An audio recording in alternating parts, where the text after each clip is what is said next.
Hello students, welcome to Gopali community of economics. Dear student, आज के इस वीडियो में हम डिस्कस करेंगे थ्योरी ऑफ मनी डिमांड।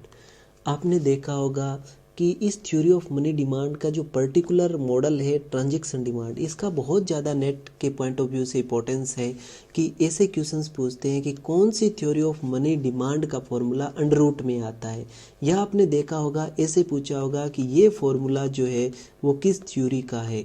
तो आज हम डिटेल में डिस्कस करेंगे कि ये जो फॉर्मूला है, ये इनकी इस फॉर्मूले की जड़ कहाँ पर है, इस फॉर्मूले का जो बेसिक है वो कहाँ से ये फॉर्मूला बन करके आया है, और ये भी देखेंगे कि ये फॉर्मूले की हमारे लाइफ में कितनी ज़्यादा इम्पोर्टेंस है। तो आप इस पूरे वीडियो को एंड तक देखते रहें, राइट। तो आज हम डिस्कस कर रहे हैं कि आपने इस टॉपिक देखा है थ्योरी ऑफ मनी डिमांड का ट्रांजैक्शन डिमांड। ट्रांजैक्शन डिमांड का एक थ्योरी बोमल ने भी दिया है, और ट्रांजैक्शन डिमांड का एक जो थ्योरी है वो जेम्स टोबिन ने भी दिया है। आप देख रहे हो यहाँ ट्रांजैक्शन डिमांड मैंने लिखा, लेकिन थोड़ा दोनों के अंदर माइन्यूटली डिफरेंस है, बहुत ज़्यादा डिफरेंस नहीं है, इसलिए मैं दोनों को साथ में करवा रहा हूँ। तो देखें डियर स्टूडेंट, ये जो मैंने बोमल का ओरिजिनल पेपर लिया है 1952 में पब्लिश हुआ है, और यहाँ पर आप देख रहे हो ये 1956 में जेम्स टोबिन का जो पेपर पब्लिश हुआ है, उसके अंदर से मैं जो सारा ये इसका जो कंक्लूजन है वो आपके अंदर डिस्कस करूँगा और ये फॉर्मूले का प्रूफ करूँगा। उससे पहले मैं एक चीज़ डिस्कस कर रहा हूँ कि जो हेडिंग लिखी है, आज आपको हो सकता है अभी आपको हो सकता है इस हेडिंग की इतनी इंपॉर्टेंस नहीं मालूम पड़ रही है, लेकिन जैसे मैं एंड तक जाऊंगा तो आपको ये क्लियर हो जाएगा कि हाँ, उस हेडिंग के अंदर दोनों बोमल के और टोबिन में हेडिंग में जो अंतर था उसका कितना ज़्यादा इंपॉर्टेंस था, वो वर्ड जो मैंने चूज़ कर करके रखे हैं उनका कितना डिफरेंस, कितना समझ के लिए वो इम्पोर्टेंस रखती है, राइट। और इस वीडियो के बीच में मैं आपको एक मूवी भी दिखाऊंगा, उसको भी देखिएगा तो आपके ये कंसेप्ट है लॉन्ग टर्म तक याद रहेगा और हमेशा लाइफ में भी इसको यूज़ कर पाओगे, ठीक है। तो आज देखिएगा ये जो दोनों, एक तो ये स्लाइड है विलियम बोमल का जो ओरिजिनल मॉडल ये जो पेपर पब्लिश है, और दूसरा जेम्स टोबिन का जो है, इस पे मैं बाद में आऊँगा। इससे पहले मैं डिस्कस करता हूँ कि जो थ्योरी ऑफ मनी डिमांड है ये एक्चुअल में निकली कहाँ से है, राइट। तो देखिएगा, बहुत मैं एक एक जो शब्द बोल रहा हूँ उस शब्द को आप ध्यान से सुनिएगा डियर स्टूडेंट। देखें, आपने माइक्रो मॉडल पे पढ़ा है कि मनी के 3 फंक्शन होते हैं। मैंने अभी एक वर्ड बोला है माइक्रो। माइक्रो लेवल में पढ़े हैं कि मनी के 3 फंक्शन होते हैं। हालांकि मनी के बहुत सारे फंक्शंस होते हैं, लेकिन माइक्रो लेवल पे 3 फंक्शन है, उनका मैं डिटेल में डिस्कस कर रहा हूँ। कि एक तो जो मनी है वो यूनिट ऑफ अकाउंट। अब यूनिट ऑफ अकाउंट क्या होता है भाई, उस पर डिस्कस कर लेते हैं। देखो, यूनिट ऑफ अकाउंट, अकाउंट होता है खाता, खाते का यूनिट डॉलर हो गया, रुपीज़ हो गया। अगर हम कीमत लिखें किसी चीज़ की तो इतने डॉलर की, इतने रुपीज़ की, वो लिख सकते हैं ना, तो उसको बोलते हैं यूनिट ऑफ अकाउंट। यानी मैं एग्जांपल दे रहा हूँ, वो ध्यान से सुनिएगा कि मैं ऐसे किसी फ्रेंड से डिस्कस कर रहा हूँ और मैं बोल रहा हूँ कि यूएस प्रेसिडेंट के पास में जो गाड़ी है वो इतने डॉलर की है। ना तो मेरे पास गाड़ी है ना मेरे पास डॉलर है, फिर भी मैं उसको डॉलर में काउंट कर रहा हूँ। यानी कि ये जो यूनिट ऑफ अकाउंट है, यहाँ पर डॉलर होना जरूरी नहीं है, डॉलर नहीं होता है, राइट। आगे दूसरा जो मनी का फंक्शन है store of value, right. Store of value का मीनिंग समझें। पहले वैल्यू का मीनिंग समझते हैं। वैल्यू क्या होती है? वैल्यू का मीनिंग होता है प्रोडक्शन। जैसे आपने जीडीपी के 3 मेथड पढ़े हैं, प्रोडक्शन, बाद में इससे जनरेट होती है उसको इनकम, और उसके बाद में एक्सपेंडिचर। तो प्रोडक्शन ही इनकम में कन्वर्ट होता है मॉनेटरी सेंस में, अगर हम उसको बोलें तो, राइट। तो देखो, मैंने कहीं मान लीजिए कि किसी फैक्ट्री के अंदर मैंने सुबह से लेकर के शाम तक काम किया, राइट। तो मैंने वहाँ पर कोई सॉफ्टवेयर डेवलप किया। अब मैं जब सॉफ्टवेयर डेवलप कर दिया है तो उसने मेरे को शाम को 500 रुपये दे दिए। सपोज मैं 500 रुपये ले करके घर आ रहा था, लेकिन वो मेरा गिर गया। तो इसका मीनिंग, अब मैं जा करके मालिक तो को नहीं कहूँगा कि आप मेरे 500 रुपये दे, मेरे तो पास नहीं आए। उसने तो दे दिया लेकिन गिर गया, तो मेरे क्या आया? मेरे कुछ नहीं आया, क्योंकि जो मेरा काम किया हुआ था वो तो उस 500 रुपये में स्टोर था और 500 खो गया। तो इसका मीनिंग मैंने काम किया तो मेरे को कुछ नहीं मिला। तो अल्टीमेटली जो 500 रुपये थे उसके अंदर वो स्टोर हो गई थी वैल्यू, राइट। तो मनी के अंदर हम वैल्यू को ही स्टोर कर लेते हैं, वैल्यू स्टोर कर लेते हैं। समझ आया ना वैल्यू? जैसे मान लीजिए कि मेरे पास गेहूँ है, तो गेहूँ 10 केजी गेहूँ है, अगर 20 रुपये किलो है तो मैं बोलूँगा 200 रुपये का गेहूँ है। तो उस 200 रुपये के अंदर 10 केजी गेहूँ आ गया, राइट, उसके अंदर है वो परचेजिंग पावर की सेंस में, तो हम स्टोर ऑफ वैल्यू हो गया। तीसरा मीडियम है तीसरा फंक्शन है medium of exchange. Medium of exchange, अगर पैसे हमारे पास में हो तो हम एक गुड्स पैसे दे करके गुड्स खरीद सकते हैं, ले सकते हैं, हैंड चेंज कर सकते हैं, तो उसको बोलते हैं मीडियम ऑफ एक्सचेंज। जैसे मैंने तुम्हें कहा कि मेरी बात को आप ध्यान से सुनना, उसी कंटेक्स्ट में मैं अब कह रहा हूँ कि ये जो दो फंक्शन है उसके अंदर आपको मनी होल्ड, मनी पास में रखना पड़ेगा, तभी आप इसका सेंस निकल के आएगा। कि आपके पॉकेट में पैसे हैं तभी आप कह सकते हो कि मैंने काम करके आया उसका मिला है। एक बात, आपने कोई मान लीजिए गेहूं बेच दिया तो आपके पॉकेट में डला, इसका मीनिंग स्टोर ऑफ वैल्यू तभी है, पॉकेट में मनी है तभी है। तीसरा, अगर पॉकेट में है तभी एक्सचेंज कर पाओगे। तो ये जो मनी के 3 फंक्शन है, इसके अंदर नीचे वाले जो 2 फंक्शन है, इनके अंदर ये तभी काम करेंगे जब मनी पॉकेट में हो। यानी मनी अगर पॉकेट में होता है तो उसको बोलते हैं मनी डिमांड। तो जितनी भी मनी डिमांड की थ्योरी है वो मनी के ये जो 3 फंक्शन है, इनके अंदर जो नीचे वाले 2 फंक्शन है उनके ऊपर ही इम्फेसिस डालती है। तो जो मनी डिमांड की थ्योरी सबसे ज़्यादा इम्फेसिस डालती है स्टोर ऑफ वैल्यू पर, उसको हम बोलते हैं पोर्टफोलियो थ्योरी।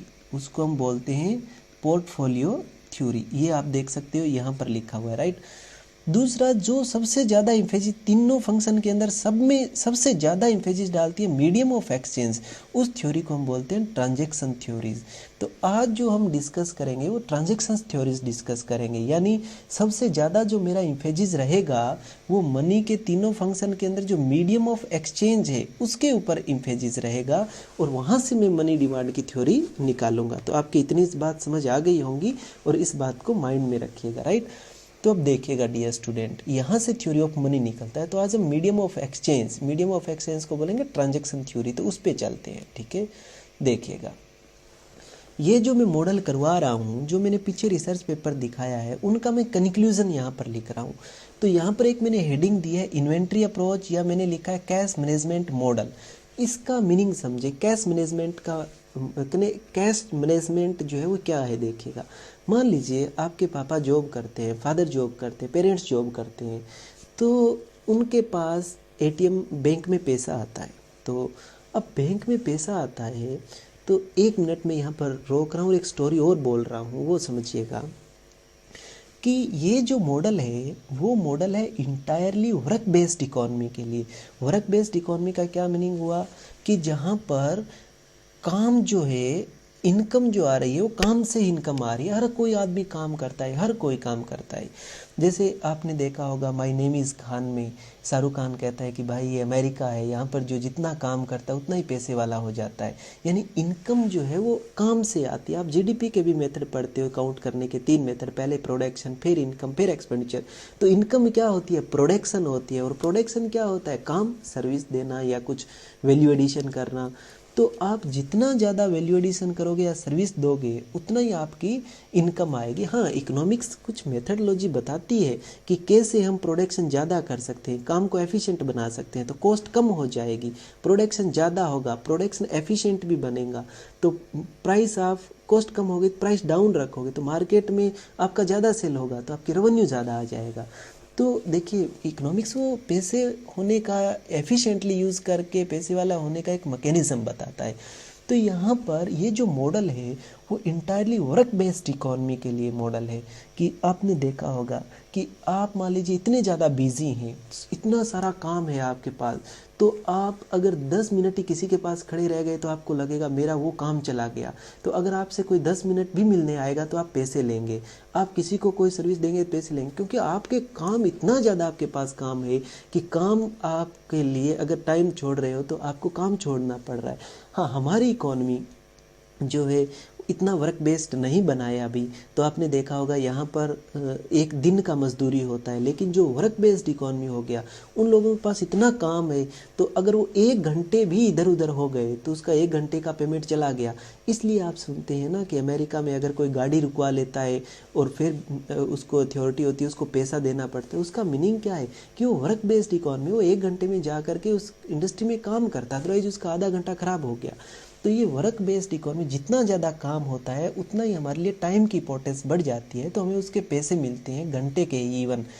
तो अब देखेंगे स्टूडेंट, तो आपका ये जो मॉडल मैं दोबारा बोल रहा हूँ कि मॉडल जो है वर्क बेस्ड इकोनॉमी का है, राइट, डेवलप्ड वर्ल्ड का मॉडल है। तो आपके फादर जो है वो किसी कंपनी में लगे हुए हैं, राइट, और एनुअल मंथली पैसे आते हैं। तो आपके फादर अगर वहाँ से एटीएम से पैसे निकलवाने के लिए जाए, और काम है आपके फादर, बहुत ज़्यादा काम है, अगर दिन में निकलाने के लिए जाए तो आपकी आधा घंटा तो लग सकता है ना उसको निकलवाने में, तो आधे घंटे का मान लीजिए $10 तो चले गए।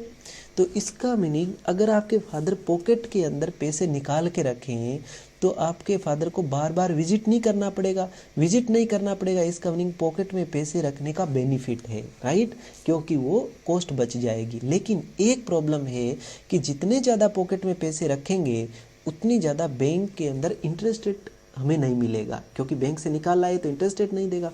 इसका मीनिंग ये हो गया कि हम एक प्रॉब्लम में फंस गए कि अगर पॉकेट में पैसे ज़्यादा रखें तो हमें एक फ़ायदा है, फ़ायदा ये है कि हमें वो जो हमारी जॉब है वहाँ से छोड़ के नहीं जाना पड़ेगा एटीएम के पास।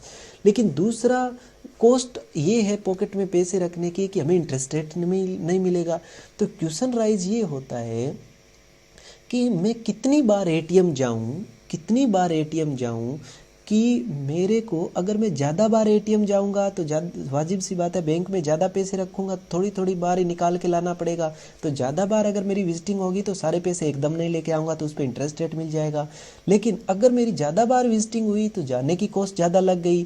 तो इसका मीनिंग हो गया कि मैं कितनी बार एग्जैक्टली जाऊँ कि मेरे को बेनिफिट और जो कॉस्ट आ रही है इंटरेस्ट रेट छोड़ने वाला, उन दोनों का कॉम्बिनेशन इस तरह से हो सके कि मेरे को मैक्सिमम प्रॉफिट हो सके या मिनिमम कॉस्ट आ सके, राइट, चाहे मैक्सिमम प्रॉफिट बोलो चाहे मिनिमम कॉस्ट बोलो, कि मैं कितने चक्कर लगाऊं कि मेरी कॉस्ट मिनिमम से मिनिमम हो सके, यानी इंटरेस्ट रेट कम से कम छोड़ना पड़े, और मैं जितने चक्कर लगाऊंगा उतना मेरे को मेरी कंपनी में छोड़ना पड़ेगा पैसा जो मेरा वर्क बेस्ड है। तो इन दोनों के बीच में क्वेश्चन राइज हो गया कि एन कितने होने चाहिए, चक्कर जो है कितने लगाने चाहिए, क्योंकि इस चक्कर के साथ हमारा प्रॉफिट और कॉस्ट जुड़ी हुई है, राइट। तो अब मैं एक एग्जांपल लेता हूँ, और डियर स्टूडेंट अब मैं आपको एक वीडियो दिखाने वाला हूँ, वो वीडियो देखिएगा आप। उस वीडियो का जो कंक्लूजन है वो ये है कि उसके अंदर एक जो मिस्टर बीन है वो इतना ज़्यादा बिजी है कि उसके पास फ़ोन कॉल्स आ रही है, फ़ोन कॉल्स पे कि वो पिज़्ज़ा काम करता है तो इसे वो ऑर्डर दे रहे हैं लोग, फटाफट इतना काम कर रहा है, कोई पाँव चला रहा है, हाथ चला रहा है, तुम देख रहे हो, यानी वर्क बेस्ड इकोनॉमी। फिर वो पैक करके गाड़ी में डाल के घर में डिलीवरी करके आता है, तो आते टाइम वापस में वो सोचता है कि चलो 2 मिनट कुछ खा लेते हैं, लेकिन वो उससे पूछता है तो वो जो बेकरी वाला है वो कहता है ये तो 5 पाउंड का है। तो उसके पास पैसे निकालने के लिए एटीएम जाता है, तो एटीएम में ऑलरेडी लाइन लगी हुई होती है, तो कोशिश करता है कि मैं जल्दी से यार रुपये निकाल सकूं क्योंकि मेरे को पिज़्ज़ा डिलीवरी करके आना है, पिज़्ज़ा और बनाना है। तो यानी कि उसको देखिए कितनी कॉस्ट है, यानी कितनी बार हम एटीएम पे विजिट करें। तो वो स्टोरी जो है वो आप देखिएगा, और इस स्टोरी का जो लिंक है वो मैंने इस वीडियो के डिस्क्रिप्शन में डाला है, आप वहाँ से क्लिक करके वो सारी फिल्म जो है वो देखिएगा, उसके बाद में डिस्कस करते हैं, ठीक है। अब आपने ये स्टोरी पूरा वीडियो जो है वो देख लिया है, तो अब मैं एक एग्जांपल ले रहा हूँ कि सपोज कीजिए कि आपकी 100 रुपये इनकम है, राइट, 100 रुपये अगर आपकी इनकम है और आप पहले दिन निकाल आए हो, 1 जनवरी को आपने निकाल लिया, तो 1 जनवरी को आपके पॉकेट में 100 रुपये हैं, और 30 जनवरी को आपके पॉकेट में रुपया बचता है वो 0 रुपीज़। तो एवरेजली रुपए कितने रखे, एवरेज मनी होल्डिंग आपके पास कितनी रही, एवरेज मनी होल्डिंग आपके पास रही 50। अब कुछ बच्चे कहेंगे नहीं जी 100 रुपये थे तो 3 रुपये 33 पैसे, नहीं, वो 3 रुपये 33 पैसे आपने हर रोज़ खर्च किया है। देखिए पहले 15 दिन आपके पास, पहले दिन 100, फिर 97, फिर आपके पास 94, 91, 100 ऑन होता गया। तो पहले 15 दिन आपके पास 50 से ज़्यादा रहे, लेकिन बाद के 15 दिन आपके पास 50 से कम रहे, तो एवरेजली आपके पास कितने रहे, 50, राइट। अब मैं ये कहता हूँ कि ये 100 रुपये 2 बार निकालने के लिए अगर हम जाते हैं, यानी यही 100 रुपये अगर हम 2 बार निकालने के लिए जाएं तो क्या होगा, तो देखिएगा पहले 1 तारीख से लेकर के 15 तारीख तक पॉकेट में जो पैसे रहेंगे वो पैसे रहेंगे आपके पास 25 रुपये एवरेजली कितना पैसा रहेगा 25, राइट। 25 पैसे आपके पास एवरेजली पॉकेट के अंदर रहेगा, ठीक है। जस्ट एक मोमेंट।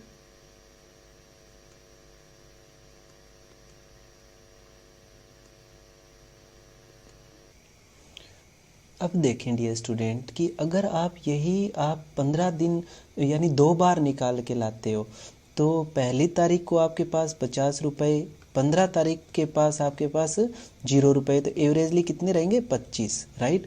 और नेक्स्ट वापिस 50 रुपये निकाल के लाओगे वो भी कितने रहेंगे 25, तो इसका मीनिंग एवरेजली कितना रहा 25 रुपये हर दिन। तो इसका मीनिंग यहाँ आ गया average money holding is equal to 25 rupees. यानी ये ऊपर वाले फॉर्मूले को मैं y/2 लिख दूँ। 100 रुपये थे तो एक चक्कर लगाए तो y/2, इसको 25 तो y/4 लिख दूँ। अब इस फॉर्मूले को मैं ऐसे लिख दूँ y/2 मल्टीपल में 1, एंड इसको ऐसे लिख दूँ y/2 मल्टीपल में 2। तो ऊपर वाले में एक चक्कर लगाया, नीचे वाले में 2 चक्कर लगाया। इसका मीनिंग एक जर्नल बन गया हमारा कि एवरेज मनी होल्डिंग y/2n रहेगी, राइट। तो ये हमारे पास हो गया एवरेज मनी होल्डिंग। देखो average money holding that is y/2n। जैसे एक ये देखिएगा कि आपके पास पहले दिन आपके पास सपोज करें कि आपके पास जो पैसा है वो 100 रुपये है, राइट। 100 रुपये अगर आपके पास है तो आप एक ही बार में सारा खरीद लाए, तो इस दिन टाइम पूरा होते ही आपके पास 0 बचा, तो एवरेजली कितना बचा y/2। अगर आपके पास ये 2 बार निकाल के ले रहे हो यानी 50 रुपये लेके आ रहे हो तो 2 बार निकालना पड़ रहा है, फिर निकाल के ला रहे हो तो y/4, सो ऑन n बार जाओगे तो ये y/2n हो गया, राइट। अब क्वेश्चन राइज ये होता है, जैसे मैं पहले भी यहाँ पर लिखा था कि n कितने, क्योंकि n के साथ बेनिफिट भी है और कॉस्ट भी जुड़ा हुआ है। n अगर कम होगा तो बेनिफिट है, लेकिन n अगर कम है तो कॉस्ट ज़्यादा है। क्यों? अब n चक्कर कम लगाया तो बेनिफिट ये है कि मेरा टाइम बच गया। कॉस्ट ये है कि अगर मैंने कम लगाया तो वहाँ से ज़्यादा मनी निकाल के लेके आया हूँ, ज़्यादा मनी निकाल के लेके आया हूँ तो इंटरेस्ट पेमेंट नहीं आएगा। तो n अगर कम है तो बेनिफिट है और कॉस्ट है, तो इश्यू हो गया कि बेनिफिट कॉस्ट को देखना। n अगर ज़्यादा है तो बेनिफिट कम है, बेनिफिट आपको कम है और कॉस्ट आपकी कम है। तो एक्चुअल में बेनिफिट कम और कॉस्ट भी कम, या बेनिफिट ज़्यादा और कॉस्ट भी ज़्यादा। तो क्वेश्चन राइज ये होता है n कितना हो, तो इस n को आप एफिशिएंट बनाते हैं। तो पहले हम देखते हैं टोटल कॉस्ट कितना है मनी होल्ड करने की। एवरेज मनी होल्डिंग ये रहेगा आपके पॉकेट में। अब इसके अंदर जो पॉकेट में रहेगा उस पर आपको इंटरेस्ट रेट नहीं मिलेगा, राइट। अगर आपको इंटरेस्ट रेट नहीं मिलेगा तो इसका मीनिंग कितने रुपए आपको इंटरेस्ट रेट नहीं मिलेगा, 2/n इतना पॉकेट में रहेगा, तो इसके ऊपर ये इंटरेस्ट रेट नहीं मिलेगा। सपोज करें आपके पास 20 रुपये रहते हैं पॉकेट में और 5% इंटरेस्ट रेट है, तो वाजिब सी बात है कि आपको 1 रुपया जो इंटरेस्ट रेट आ रहा है वो नहीं मिलेगा।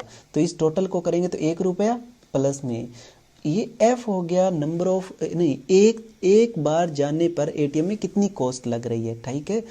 तो इसको आप टोटल n से मल्टीप्लाई कर दीजिए जितने चक्कर लगे, तो ये आपको टोटल कॉस्ट आ गई पॉकेट में रुपए रखने का, ठीक है। अब आपने देखा होगा कि जब आप मैक्सिमा मिनिमा करते हो तो आप अगर ये पॉइंट देख रहे हो तो स्लोप 0 हो गया। हालांकि डियर स्टूडेंट ये स्लोप क्या होता है, स्लोप कहाँ से निकलता है, स्लोप का मीनिंग क्या है, ये मैं क्लास में डिस्कस किया करता हूँ। यहाँ मैं वीडियो बना रहा हूँ तो उसको डिटेल में नहीं जा सकता हूँ, ये टाइम बहुत बड़ा ले लेगा। ऑलरेडी मेरे वीडियो बड़े हो जाते हैं तो मैं अपने आप को यहाँ बाउंड कर रहा हूँ। तो यहाँ पर स्लोप 0 हो गया, लेकिन दूसरा डेरिवेटिव लूँगा तो ये आपका नेगेटिव हो गया। इसलिए जो मैक्सिमा बनाता है उसका फर्स्ट 0 लेकिन सेकंड नेगेटिव, और जो मिनिमा बनाता है उसका फर्स्ट 0 और बाद में पॉजिटिव, ये डायरेक्शन पॉजिटिव है। तो इसका मीनिंग ये हो गया कि हम लोगों को पहले तो मिनिमाइज करना है, तो फर्स्ट डेरिवेटिव 0 के इक्वल किसके रिस्पेक्ट में, n के रिस्पेक्ट में, क्योंकि फाइंड आउट अपने को n करना है और कॉस्ट को मिनिमाइज करना है n के रिस्पेक्ट में। तो मैं इसका डिफ्रेंसिएशन ले करके इसको हम ऐसे डिफ्रेंशिएट कर सकते हैं 2, और ये ऊपर जाएगा तो -1 होगा, -1 आगे आ जाएगा, राइट, प्लस में f रह जाएगा इज इक्वल टू 0, ठीक है। अब देखिएगा आगे आने वाले वीडियो के अंदर मैं ऐसा भी वीडियो बनाऊंगा कि एक्चुअल में डिफरेंशिएशन का मीनिंग क्या होता है। डिफरेंशिएशन और डिफरेंस इक्वेशन में दोनों में बड़ा माइन्यूट डिफरेंस है जो नेट में पूछता है कि डिफरेंशिएशन कहाँ पर लागू होता है, कौन सा वेरिएबल इज कॉन्टिन्यूअस और डिस्क्रीट वेरिएबल, और डिफरेंस इक्वेशन किस पे लागू होता है। That is very interesting story. तो मैं आगे आने वाले दिनों में इसके ऊपर एक वीडियो बनाऊंगा, ठीक है, तो क्लियर हो जाएगा डिफरेंशिएशन और डिफरेंस इक्वेशन के ऊपर। अब हम इसको इक्वल टू 0 रख दिया, तो इसको हम सोल्व करते हैं। 1 - 2 n स्क्वेयर को मैं नीचे ले जाता हूँ, i is equal to -f। F minus से माइनस कैंसिल हो गया। इसको अब मैं ऐसे कर लेता हूँ, i टू इस f को नीचे ले जाता हूँ, तो ये f लिख दिया और n स्क्वेयर को ऊपर ले जाता हूँ, राइट। अब मैं दोनों की पावर 1/2 कर देता हूँ दोनों साइड, तो इस 2 से तो ये 2 कैंसिल हो गया, राइट। अब देखिएगा हमारा ये बन गया, इसको अगर हम डिस्कस करें तो हमारा ये बन गया कि n is equal to y/i 2f under root 1/2 को अंडर रूट लिख सकता हूँ। ये n हमारा क्या आ गया, एफिशिएंट। तो आपने देखा होगा एवरेज मनी होल्डिंग एफिशिएंट देखनी थी अपने को, y/2n थी। अब मैं इस n एफिशिएंट n का अगर फॉर्मूला लिख दूंगा तो एफिशिएंट एवरेज मनी होल्डिंग आ जाएगी कि हमें इतना मनी रखना चाहिए, राइट। वो देखिएगा, और वो ही आप अपने पेरेंट्स के भी फाइंड आउट कर सकते हो इस तरह से। लेकिन एक बात ध्यान रखें कि वर्क बेस्ड इकोनॉमी पे ये ज़्यादा अच्छे तरीके से यूज़ होता है, क्योंकि वहाँ पर आपको इंटरेस्ट रेट भी डे बाय डे मिलता है, क्योंकि हर एक चीज़ की टाइम की कीमत हो गई ना, इसलिए रुपए के ऊपर भी interest rate day by day मिलेगा। खैर आगे देखिए, इसको हम सॉल्व करते हैं कि average money holding is equal to y/2, n का ये फॉर्मूला लिख देता हूँ पूरा, yi/2f, राइट। इसको अब हम सोल्व कर लेते हैं। इस y को मैं ऐसे लिख सकता हूँ y, राइट। 2 को मैं ऐसे लिख सकता हूँ 2 इस 2 को, राइट। अब मैं इस फॉर्मूले को खोल के लिख रहा हूँ y/i divide by √2 divide by √f। 2 से 2 कैंसिल हो गया, इस y से ये y कैंसिल हो गया। तो अब हम लिखते हैं क्या बच गया, y, ये f वाला ऊपर चला गया, नीचे क्या बच गया 2√i, राइट। इसको हम ऐसे लिख सकते हैं yf divide by 2i, y, और इसके ऊपर टोटल पे रूट। इसका meaning average money holding is equal to √yf divide by 2i। और ये ही फॉर्मूला आपने स्टार्ट के अंदर पढ़ा होगा, आपने देखा है कि ये फॉर्मूला कहाँ से आता है, राइट। इस अप्रोच का नाम हमने इन्वेंट्री अप्रोच रखा है, या इसको हम बोल रहे हैं कि कैश मैनेजमेंट मॉडल। कि अगर आपके फादर की इनकम है यहाँ पर रख दीजिएगा, एक बार आपको एटीएम जाने की कॉस्ट रख दीजिएगा, जो मार्केट में इंटरेस्ट रेट चल रहा है वो रख दीजिएगा, तो आपको एग्जैक्टली आ जाएगा कि पॉकेट में आपको कितने रुपए होल्डिंग करना चाहिए, राइट। अब हम थोड़ा सा इस क्वेश्चन के अंदर डिस्कस करते हैं कि जो एन एफिशिएंट हुआ उसका मीनिंग क्या आया था। तो ये स्लाइड देखिएगा, जस्ट एक मोमेंट, ये देखिएगा। देखिए ये कॉस्ट लिखा है, इधर मैंने एन लिखा है, राइट। पहले हम ग्रीन लाइन को देखते हैं। जैसे जितने ज़्यादा चक्कर ज़्यादा लगाएंगे तो कॉस्ट बढ़ती जाएगी। एक चक्कर के, अगर मान लीजिए एक चक्कर आप लगाते हो और एक चक्कर के आपको $10 आते हैं, तो 2 लगाओगे तो $20, 3 लगाओगे तो $30, सो ऑन होते जाएंगे। तो ये कॉस्ट तो कंटिन्यूसली ये ग्रीन बढ़ती जाएगी। लेकिन हाँ, जितने चक्कर ज़्यादा लगाओगे उतना ही, अब ये ब्लू वाला देखिएगा, जितने चक्कर ज़्यादा लगाओगे उतना ही आपको इंटरेस्ट रेट कम छोड़ना पड़ेगा, क्योंकि बैंक में ज़्यादा रुपए रहेगा। अब देखिए, अगर मैं 30 रुपए को एक बार में निकाल लाऊं, या एक बार 30 रुपए को मैं 3 बार में निकाल के लाऊं, तो 10 रुपए रहेंगे ना। तो मेरे को जितनी चक्कर ज़्यादा लगाऊंगा, तो जो इंटरेस्ट रेट है, इंटरेस्ट रेट को मैं कॉस्ट बोल रहा हूँ, इंटरेस्ट रेट को मैं कॉस्ट बोल रहा हूँ, ध्यान कर लीजिएगा। तो जो जितने चक्कर ज़्यादा लगाएंगे, ये इधर नीचे चक्कर बढ़ते जा रहे हैं, तो ये देखो कॉस्ट कम होती जा रही है। जितने चक्कर ज़्यादा कॉस्ट कम, जितने चक्कर ज़्यादा कॉस्ट कम, राइट। अब इन दोनों फिगर को अगर मैं कंबाइन कर लूँ तो एक फिगर ये बनेगा कि देखो ये भी इतने पीरियड तक ये भी गिर रहा है और ये भी गिर रहा है, लेकिन अब ये बढ़ रहा है सॉरी, ये जो फिगर बनाई ये इस और इस फिगर से बना है, तो ये गिर रहा है, इसका गिरना ज़्यादा है और इसका बढ़ना क्या है, कम, इसलिए टोटल कॉस्ट गिर रही है। लेकिन एक लेवल आता है कि इसका गिरना तो कम हो जाता है लेकिन इसका बढ़ना ज़्यादा हो जाता है, तो इसका मीनिंग है टोटल कॉस्ट जो है ये बढ़ने लग जाती है। तो टोटल कॉस्ट मिनिमम कहाँ हो रही है, यहाँ पर मिनिमम हो रही है। तो ये वो एन है जो टोटल कॉस्ट को मिनिमाइज कर रहा है, और वो ये देख रहे हो इस पॉइंट के ऊपर आ रहा है। क्लियर? अब देखिएगा हम इसके अंदर डिस्कस करेंगे। देखिए अब जो हमारा मॉडल आ गया average money holding, that is इसका ये फॉर्मूला आ गया Y F divide by 2i। तो आप पहले आपने फर्स्ट स्लाइड देखा होगा, ये स्लाइड पहले हम इसको हम डिस्कस करेंगे इस थ्योरी के अकॉर्डिंग। देखिएगा transaction demand for cash inventory, right, William Baumol का। तो इस बोमल के अकॉर्डिंग अगर हम इस थ्योरी को डिस्कस करें, इस फॉर्मूले को, तो देखिएगा क्या है, जस्ट एक मोमेंट। यहाँ पर अगर आपके पास एफ आपको होगी एटीएम जाने की, बैंक में जाने की कॉस्ट। अगर आपके पास वो कॉस्ट ज़्यादा है तो आप पॉकेट में मनी ज़्यादा रखेंगे, इनकम ज़्यादा है तो पॉकेट में मनी ज़्यादा रखेंगे। जैसे देखा होगा तुमने कि जिस स्टेट की इनकम ज़्यादा है, सपोज करें कि मैं हरियाणा और पंजाब की बात करूं, हरियाणा में अगर इनकम ज़्यादा है तो उनके पॉकेट में मनी ज़्यादा दिखाई देता है, और सॉरी पंजाब में अगर इनकम ज़्यादा है तो पंजाब की पॉकेट में इनकम ज़्यादा दिखाई देता है। हरियाणा में अगर इनकम कम है तो हरियाणा की पॉकेट में इनकम कम दिखाई देता है। तो वाजिब सी बात है कि हम पॉकेट में कितना रखते हैं वो हमारी इनकम पे डिपेंड करता है। पैसे वाला ज़्यादा रखेगा, गरीब आदमी कम रखेगा, ठीक है। अगर बैंक का इंटरेस्ट रेट ज़्यादा है तो वाजिब सी बात है कि मैं पॉकेट में कम रखूँगा, ठीक है। अब एक चीज़ देखो, इसका मीनिंग ये हो गया कि अगर एफ जो है वो कम कर दिया जाए, जैसे मान लीजिए इंटरनेट बैंकिंग हो गया, कैशलेस पेमेंट हो गया, तो बैंक जाने की कम जरूरत पड़ने लग गई। तो इसका मीनिंग एफ क्या हो गया, बहुत थोड़ा। अगर एफ छोटा होता जाए, बैंक जाने की कॉस्ट छोटी होती जाए, तो मनी होल्डिंग कम होती जाएगी। समझ रहे हैं ना भाई? जैसे आप ऑनलाइन बैंकिंग हो गया है, जो भी ट्रांजैक्शन आप करते हो किसी ऐप से भी कर सकते हो, तो जितना एफ को एफिशिएंट बना लिया जाएगा उतना ही कैश होल्डिंग जो है वो कम हो जाएगी। ऐसा इस मॉडल में माना जा रहा है। इसकी प्रैक्टिकल इम्प्लीकेशंस, एम्पिरिकल एनालिसिस क्या कहता है वो मैं नेक्स्ट वीडियो के अंदर डालूंगा कि इस फॉर्मूले का ग्राउंड पे क्या इंपॉर्टेंस है, या लागू होता है या नहीं होता है, वो बाद में बात करेंगे, राइट। ये जस्ट एक बार मॉडल की बात कर रहे हैं हम। तो अब देखें डियर स्टूडेंट, ये मैंने आपको एक्सप्लेन किया है बोमल के अकॉर्डिंग, राइट। अगर आपको ये फॉर्मूला पूछे तो इसको आप नाम दोगे बोमल का इन्वेंट्री अप्रोच।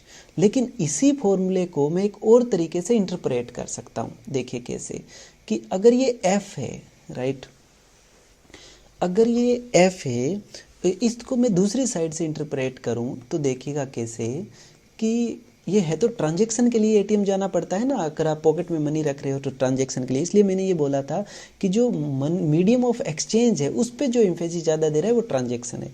तो हम बोमल का, टोबिन का देखें तो इंटरेस्ट इलास्टिसिटी, तो देखिए आई की वजह से मनी डिमांड बदलेगा ना, तो आई की वजह से मनी डिमांड बदलेगा। हालांकि कितनी इलास्टिसिटी होगी, अगर इस फॉर्मूले को हम पूरा खोल दें तो इस पर ये आ जाएगा वाई √f√2√i। इसका मीनिंग ये हो गया कि जो इंटरेस्ट रेट है, इंटरेस्ट रेट मान लीजिए आपका 4 है, तो उसकी वजह से मनी के अंदर जो डिमांड में चेंज आएगा वो 2 आएगा। यानी क्या कि इलास्टिसिटी जो है वो 1/2 है। इसका मीनिंग ये है। हालांकि ये मैं नेक्स्ट वीडियो में डिस्कस करना चाह रहा हूँ। तो इसका मीनिंग हम इसके अंदर इलास्टिसिटी डाल सकते हैं, इसलिए वहाँ पर interest elasticity transaction demand for money डाला गया है, राइट। तो इसी थ्योरी को, अब ये सारी जो हमने बोमल और टोबिन का बात किया, तो अगर मैं इसको इंटरेस्ट रेट के हिसाब से देखूं तो ये बन जाएगा टोबिन का, टोबिन ने भी दिया है, और इसको अगर मैं टोटल के अकॉर्डिंग देखूं तो ये फॉर्मूला बन जाएगा बोमल का भी। लेकिन जो इकोनॉमिक्स यूजीसी नेट में इसको बोलता है वो बोमल ही बोलता है, इसलिए आप बोमल ही समझिएगा। क्योंकि जो टोबिन की एक और थ्योरी भी है, वो टोबिन ये कहता है कि मनी का जो सेकंड आपने फंक्शन देखा था स्टोर ऑफ वैल्यू, तो टोबिन ये कहता है कि पब्लिक जो है मनी की डिमांड इसलिए भी करते हैं क्योंकि वो स्टोर ऑफ वैल्यू रखते हैं। स्टोर ऑफ वैल्यू का मीनिंग कि मनी के अंदर एक रिस्क जुड़ा हुआ है, इसलिए वो मनी के साथ में वो लोग कुछ एसेट्स भी रखते हैं, बॉन्ड हो गया, कुछ और हो गया, तो वो एक पोर्टफोलियो अप्रोच रखते हैं, यानी स्टोर ऑफ वैल्यू की बात कर रहे हैं, ठीक है। तो अब अगर मैं इस फॉर्मूले को मैं एज ए पोर्टफोलियो अप्रोच भी बोल सकता हूँ। जैसे एग्जांपल दो, कुछ लोग इसको ऐसे इंटरप्रेट करते हैं, कुछ इकोनॉमिस्ट, कैसे कि देखो एफ अगर मैं ये मान लूँ कि आपके पास मनी है और बॉन्ड है, एफ जो है वो आपको बॉन्ड को कन्वर्ट करने के, पैसों में कन्वर्ट करने की कॉस्ट है। अगर आपके पास बॉन्ड है और बॉन्ड को अगर आप पैसे में कन्वर्ट करना चाहते हो तो ये आपकी एफ कॉस्ट हो गई, राइट। इंटरेस्ट ये आई जो अगर मैं ये कहूँ कि ये आई जो है ये आपका डिफरेंस है, आई आपका डिफरेंस है बॉन्ड पे रिटर्न और मनी पे रिटर्न का, राइट। अगर ये डिफरेंस ज़्यादा है, बॉन्ड पे रिटर्न और मनी पे रिटर्न का डिफरेंस ज़्यादा है, तो एवरेज मनी होल्डिंग कम रहेगी।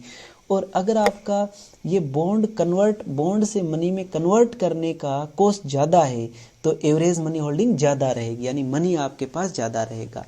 तो ये हमारा टॉपिक नहीं है, इसलिए मैं इस पर ज़्यादा नहीं जा रहा हूँ। तो अगर मैं ये कहना ही चाह रहा हूँ कि एफ को अगर मैं बॉन्ड